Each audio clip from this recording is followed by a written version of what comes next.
Saudara-saudara yang terkasih dalam nama Tuhan Yesus Kristus, selamat pagi dimanapun Anda berada pagi ini.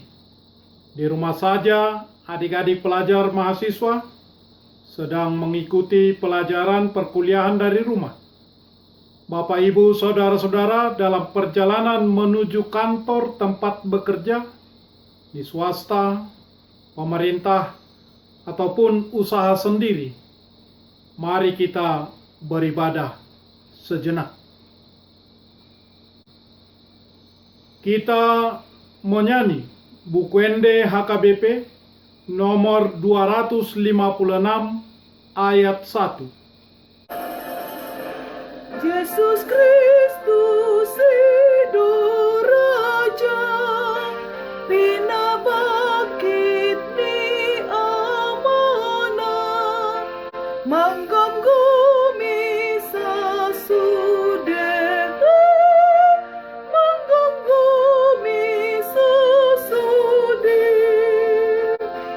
jalan sehujul maut, tu ibadah domar Tuhan, perhatu putut nabe,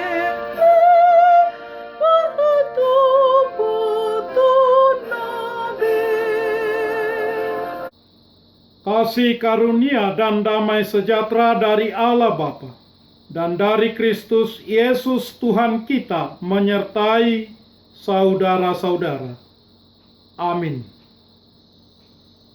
Saudara-saudara yang terkasih, renungan harian Kamis 16 Juli 2020 dari kitab Ibrani pasal 4 ayat 13 mengatakan, dan tidak ada suatu makhluk pun yang tersembunyi di hadapannya, sebab segala sesuatu telanjang dan terbuka di depan mata Dia, yang kepadanya kita harus memberikan pertanggungan jawab.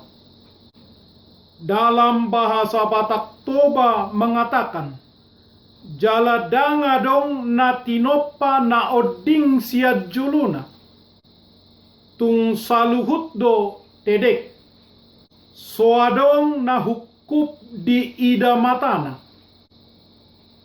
tuibana do hita mardabu-dabu. Demikian firman Tuhan. Saudara-saudara, firman Tuhan adalah pedang bermata dua. Ibrani 4 ayat 12 pendahulu dari renungan harian ini. Dan firman Tuhan adalah kekuatan besar kekristenan. Tetapi janganlah menyalahgunakannya demi kepentingan diri sendiri. Karena pedang yang tajam sanggup sebagai alat pemotong, sekaligus mencelakakan, merusak jika pemakainya tidak mempergunakannya dengan baik, dan juga jika tidak hati-hati. Pedang roh harus bersifat roh, sesuai dengan pemiliknya, yaitu Roh Kudus. Dan pemakainya pun tidak bisa menyalahi kebijakan daripada pemiliknya. Rasul Paulus menuliskan, terimalah pedang roh, yaitu firman Allah. Efesus pasal 6 ayat 17. Jika kita memiliki sebilah pedang, kita boleh menggunakannya sesuka hati kita atau sebaik mungkin. Tetapi dalam mempergunakan Alkitab sebagai pedang roh, tentulah kita tidak boleh menggunakannya sesuka hati kita. Jangan memanipulasi Alkitab untuk kepentingan diri sendiri. Alkitab sebagai firman Allah dan juga sebagai pedang roh harus dipakai, harus digunakan sesuai dengan petunjuk Roh Kudus. Alkitab jangan ditafsirkan atau digunakan sesuka hati kita. Sangat berbahaya jika menggunakan pedang roh dengan asal-asalan saja. Harus dipakai dengan tafsiran yang benar dan motivasi yang benar pula. Segala tulisan yang diilhamkan Allah memang bermanfaat untuk mengajar, untuk menyatakan kesalahan, untuk memperbaiki kelakuan, dan untuk mendidik orang dalam kebenaran. Dengan demikian, tiap-tiap manusia kepunyaan Allah diperlengkapi untuk setiap perbuatan baik. 2 Timotius 3 ayat 16 sampai ayat 17. Karena itu, setiap orang Kristen harus giat mempelajari firman Tuhan.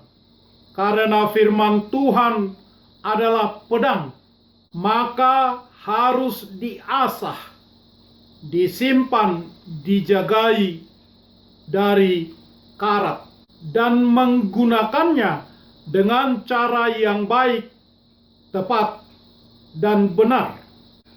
Karena kita akan memberikan pertanggungan jawab kepada Tuhan tentang bagaimana kita menggunakan firman-Nya, dan tidak ada suatu makhluk pun yang tersembunyi di hadapan-Nya. Sebab segala sesuatu telanjang dan terbuka di depan mata Tuhan. Sebab kita semua harus menghadap tahta pengadilan Kristus, supaya setiap orang memperoleh apa yang patut diterimanya, sesuai dengan yang dilakukannya dalam hidupnya ini, baik maupun jahat. 2 Korintus 5 ayat 10. Saudara-saudara sahabat renungan harian sekalian, saya berharap sebagai orang Kristen kita memiliki kesempatan, memiliki keinginan, memiliki kerinduan untuk membaca dan mempelajari Alkitab secara serius. Karena firman Tuhan adalah pedang dan harus dijaga, harus diasah supaya tetap terjaga ketajamannya. Selidikilah aku, ya Allah, dan kenalah hatiku. Ujilah aku dan kenalah pikiran-pikiranku. Lihatlah, apakah jalanku serong, dan tuntunlah aku di jalan yang kekal. Demikian seruan pemazmur ketika dia ingin diselidiki oleh Allah. Mazmur 13 ayat 23 sampai ayat 24. Saudara-saudara, jangan jadikan Alkitabmu hanya sebagai souvenir saja, apalagi menjadi barang keramat. Jangan. Amin. Marilah kita berdoa. Ya Tuhan Allah Bapa kami, Engkau yang mengajar dan menerangi hati orang-orang percaya melalui Roh Kudus-Mu. Bukalah mata hati kami juga dengan Roh-Mu, agar kehidupan kami sesuai dengan kehendak-Mu, dan hati kami penuh damai dan sukacita, setia mempelajari dan melakukan firman-Mu, dan biarlah firman-Mu selalu tajam dalam kehidupan kami. Dalam nama Yesus Kristus Tuhan kami. Amin. Marilah kita menyanyi buku nyanyian HKBP nomor 256 ayat 1. Yesus Kristus Dia Raja, dinobatkan Allah Bapa, Raja alam semesta, Raja alam semesta. Semua umat manusia kan mengaku Yesus Tuhan, akan sujud menyembah, akan sujud menyembah.